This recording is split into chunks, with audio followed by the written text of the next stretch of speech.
Hi friends, good morning. కొంతమంది మహానుభావులు అంటున్నారండి, యూట్యూబ్లో ఎలా పడితే అలా వీడియోస్ చేసి డబ్బులు సంపాదిస్తున్నారని. డబ్బులు సంపాదించడం యూట్యూబ్లో అంత తేలికేం కాదండి, ఎంతో కష్టం ఉంటుంది. ఇప్పుడు నేనే ఉదాహరణకు చూసుకుంటే, మా పాప మార్నింగ్ 7:45 కల్లా బస్ ఎక్కాలి. అలా అని ఇలా ఒక పక్కన వీడియోస్ చేసుకోవాలి, ఒక పక్కన కర్రీ చేయాలి. ఇంకా కర్రీ ఇంకా 5 మినిట్స్ ఉందనంగా గ్యాస్ అయిపోయింది. గబగబ గ్యాస్ తీసుకొచ్చి బిగిచ్చేసి ఆ కర్రీ అయిపోయి ఒక పక్క బాక్స్ పెట్టేసేలోకి పాపకు టైం అయిపోయింది. తినకుండానే బాక్స్లో పెట్టుకొని వెళ్ళిపోయింది టిఫిన్ అయితే. కొంతమంది ఆడవాళ్ళకి పిల్లలతో ఇంట్లో నుంచి బయటికి వెళ్ళలేక, కొంతమందికి హెల్త్ బాగోలేక ఏదో యూట్యూబ్లో వీడియోస్ చేసుకుంటే ఏమన్నా భర్తకి వేడినీళ్ళకి చన్నీళ్ళకి తోడుగుండి ఏమైనా మనీ వస్తుందో అని ట్రై చేస్తున్నారు. కొంతమంది కొంచెం మెడిసిన్ కన్నా వస్తుంది కదా అని ఏదో అని ట్రై చేస్తున్నారు. అంతేగాని పని పాట లేక కాదు కదండి, వాళ్ళకి పని ఉంది, పాట ఉంది. ఆ వీడియోస్ చేసి ఎడిట్ చేయటం అంటే మాటలండి, చాలా ప్రాసెస్ ఉంటుంది. అది వీడియోస్ చేసే వాళ్ళకి అర్థం అవుతుంది.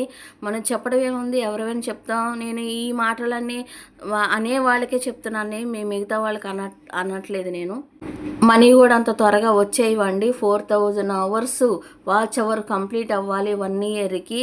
అదే వ్యూస్ అనుకో 10 మిలియన్స్ రావాలి 3 మంత్స్లో. అది ఎంతో కష్టం ఉండే హార్డ్ వర్క్ ఉంటే కానీ అవుతుంది. డబ్బులు వీడియోస్ అప్లోడ్ చేయడంలో డబ్బులు వచ్చేయవు. చూసేవాళ్ళు ఏముంది వీడియోస్ చేసేస్తున్నారు, డబ్బుల కోసం చేసేస్తున్నారు అనుకుంటున్నారు. అప్లోడ్ చేయడంలో డబ్బులు వచ్చేవండి. వాటికి ఎంతో ఒక తపస్సులాగా చెయ్యాలి. నేను తప్పుగా అనుకోమాకండి, అనేవాళ్ళకి మాత్రమే చెప్తున్నాను. నన్ను అంటే ఏముంది, నా తోటి వాళ్ళని అంటే ఏముంది, ఎవరినైనా అన్నారు కదా, అందుకే నేను రియాక్ట్ అయ్యాను. సరే అండి, ములక్కాయ టమాటా కర్రీ ప్రాసెస్లోకి వెళ్ళిపోదామా. ఒక 1/2 కేజీ టమాటాలు తీసుకొని శుభ్రంగా కడుక్కొని ముక్కలుగా కట్ చేసుకోండి. 2 ములక్కాయలు తీసుకొని సన్న ముక్కలు కట్ చేసుకోండి. చిన్న ముక్కలు మీకు నచ్చిన సైజులో కట్ చేసుకోండి. ఒక ఉల్లిపాయ కట్ చేసుకోండి.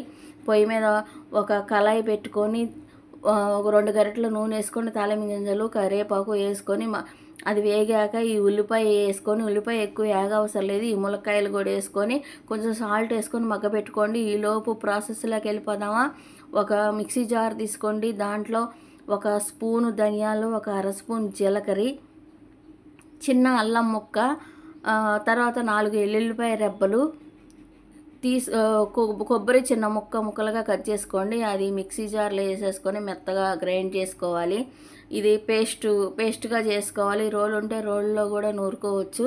నేను మిక్సీ జార్లో వేస్తున్నాను. మిక్సీ జార్ అయింది అలా ఉందని మళ్ళీ కామెంట్ చేశారు. ఏం లేదండి, పుట్నాల పప్పు పొడి చేశాను, ఇంకా ఎందుకులే వేరేది ఎందుకు, మన పుట్నాల పప్పు కూడా తినేదే కదండి, ఆ జార్లో వేసి మిక్సీ వేస్తున్నాను. మళ్ళీ దానికి కర్రీ మధ్య మధ్యలో కలుపుకుంటూ ఉండాలి. టమాటాలు వేసాక ఇదిగో చూడండి మగ్గిపోయింది. ఈ మగ్గిపోయిన వాటిలో 2 స్పూన్లు ఉప్పు, 1 స్పూన్ కారం, చిటికెడు పసుపు. మీరు ఎంత తింటారో మీకు ఒక ఐడియా ఉంటుంది కదా, దాన్ని బట్టి వేసుకోండి. కొంచెం ఒక చిన్న గ్లాసు నీళ్ళు కూడా పోసుకోవచ్చు. నేనైతే పోయలేదు, ఎందుకంటే టమాటాలో ఉన్న వాటరే సరిపోయింది నాకు.